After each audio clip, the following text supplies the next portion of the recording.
ഈ രാജ്യത്തെ മൊത്തത്തിൽ ഉടച്ചു വാർക്കേണ്ടതുണ്ട്. കയ്യിലിരിക്കുന്ന മൊബൈൽ ഫോൺ ഉയർത്തിപ്പിടിച്ചുകൊണ്ട് രാഹുൽ ഗാന്ധി എന്ന പ്രതിപക്ഷ നേതാവ് വില്ലു കുലയ്ക്കുമ്പോൾ ഈ രാജ്യം മോദി ഭരണത്തിന് കീഴിൽ എന്ത് നേടി എന്ന ചോദ്യം വീണ്ടും ആവർത്തിച്ചുയർത്തുകയാണ്. നമ്മൾ ഉപയോഗിക്കുന്നതൊന്നും തന്നെ എന്തിനെ നമ്മൾ ഉൽപ്പാദിപ്പിക്കുന്നില്ല. ഇട്ടിരിക്കുന്ന വസ്ത്രത്തിന് പോലും നമ്മളുടേതല്ല.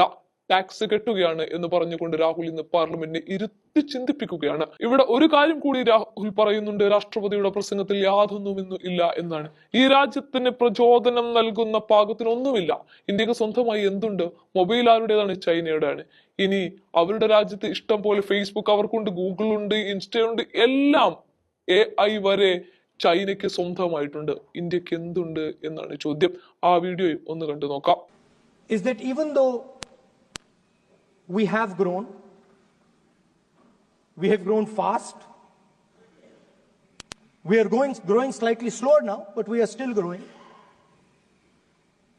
A universal problem that we have faced is that we have not been able to tackle the problem of unemployment. No, neither the UPA government nor today's NDA government has given a clear-cut answer to the youth of India about employment. I don't think anybody in this room will disagree with me. I'll give a little statistic for the Prime Minister.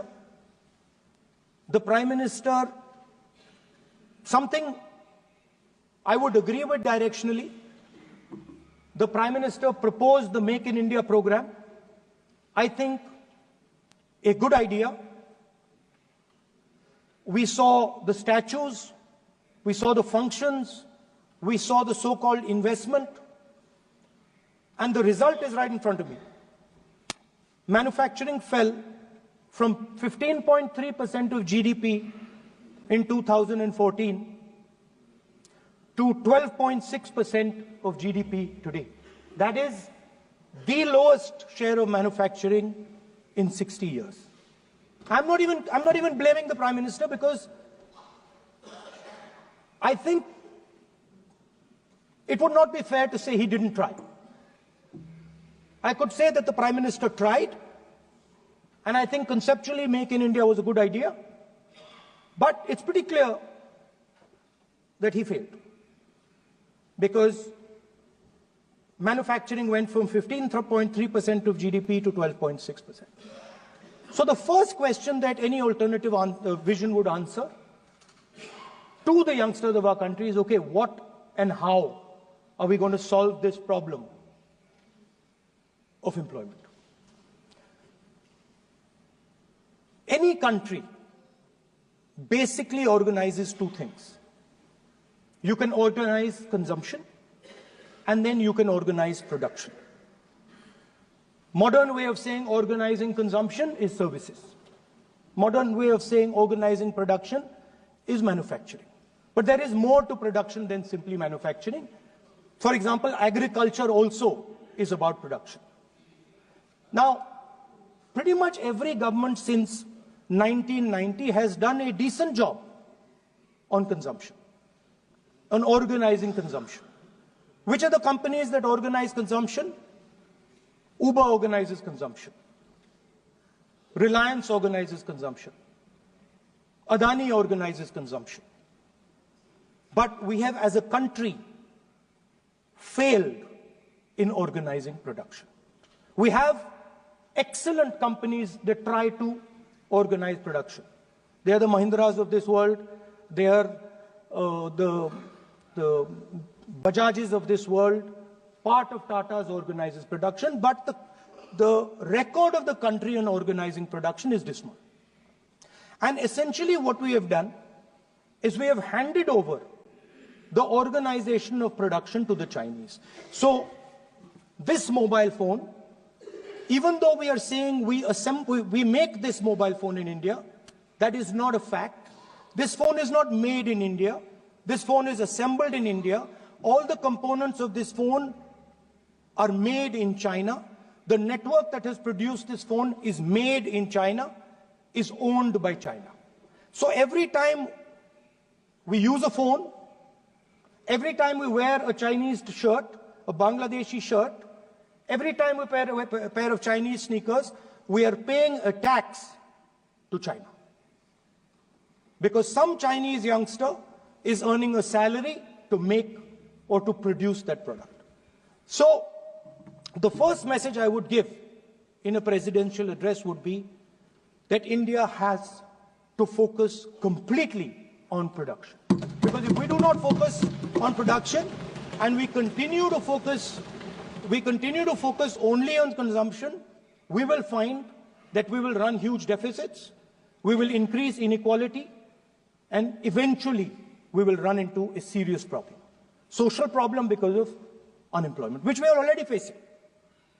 If you look at the numbers of the amount of people who are in jail, if you look at the numbers that are spent on internal security, if you look at the numbers spent on our police forces, they're all spiraling.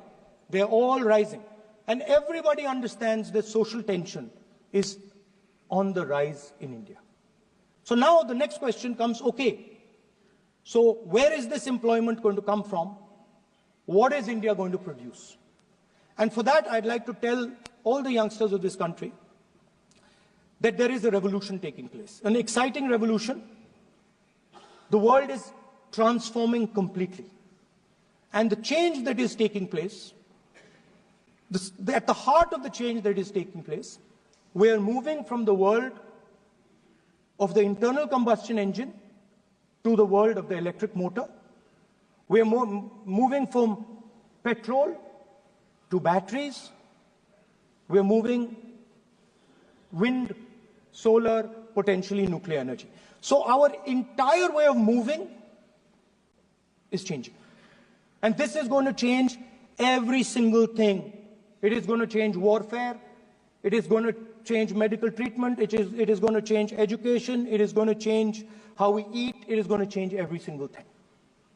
Now, the last time there was a revolution, called the computer revolution, the government of India had a clear focus. We looked at that revolution. It was the Congress government. We looked at the revolution and we decided clearly that we are going to focus on the development of software. And we rode the wave of that revolution. And today you can see the result. I remember people laughing. I remember people laughing when the computer was being talked about. You mentioned Mr. Vajpayee. I respect Mr. Vajpayee, but Mr. Vajpayee gave a speech saying that computers are of no consequence to India. So, what is important when there is a revolution? What is important is that you understand what are the drivers of that revolution and where exactly do you need to focus, where exactly do you need to sit in that revolution. I said that this revolution is going to change everything. And I want the youngsters in this country to think about it. There is a war going on in Ukraine. The war in Ukraine is actually a war between the internal combustion engine and the motor, the electric motor. The electric motor is inside the drone, the engine is inside the tank. And if you look at what is going on in Ukraine, the tanks are dying by the thousands. And small little drones with electric motors, small batteries, not much bigger than that, are destroying the entire tank artillery infrastructure of both Ukraine and Russia. So the drone is the electric motor. The drone is the battery. The drone also needs to see. So the drone is a camera. In the same way, electric cars. The electric car is a motor.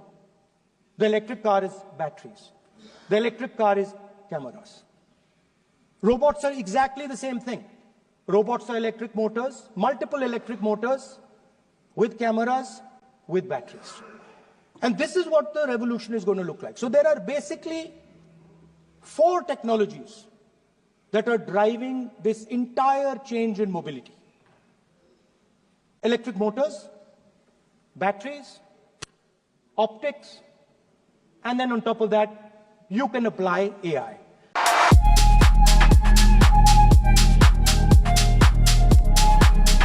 Wagon Spices വാഗമണിലെ എല്ലാ original പ്രോഡക്ട്സും തിരുവനന്തപുരത്ത് ഒരു കുടക്കീഴിൽ Jyothipuram food safety ഓഫീസിന്റെ മുൻവശത്ത് പ്രവർത്തനം ആരംഭിച്ചിരിക്കുന്നു.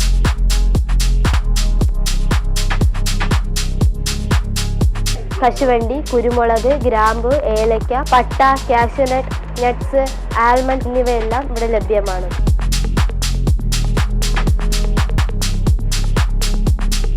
ബന്ധപ്പെടേണ്ട number 7994007599 അല്ലെങ്കിൽ 9656417599.